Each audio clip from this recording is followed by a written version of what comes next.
ធាំងសរានង្កច្ឆាមិខ្ញុំព្រះករុណាសូមដល់នៅព្រះពុទ្ធជាទីពឹងធំវាំងសរានង្កច្ឆាមិខ្ញុំព្រះករុណាសូមដល់នៅព្រះធัวជាទីពឹងសង្ឃាំងសរានង្កច្ឆាមិខ្ញុំព្រះករុណាសូមដល់នៅព្រះសង្ឃជាទីពឹងជីវិតដែលយើងគិតថាជារបស់យើងកើតឡើងហើយវាក៏រលាយចែកតាមធាតុសេចក្តីស្រឡាញ់ក៏មិនអាចកាន់កាប់ទៀតថ្ងៃមួយវាប្រែបាត់ទុកតែកំជាប់តាមខ្លួនយើងរត់រកសូភៈមង្គលយើងខ្លាចការបាត់បង់តែអ្វីនៅលើលោកនេះគ្រាន់តែជាការប្រព្រឹត្តទៅតាមកម្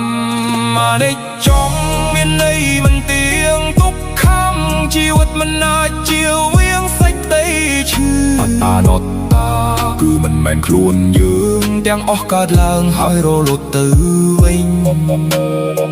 ពាក្យថាត្រៃលក្ខក៏មានន័យជ្រាលជ្រៅជួយបង្ហាញផ្លូវចេញពីវាលវត្តដាក់សង្សារអ្វីកើតឡើងព្រោះមានបច្ច័យរបស់វាដល់ពេលវេលាវាក៏បាត់រលាយបាត់វិញ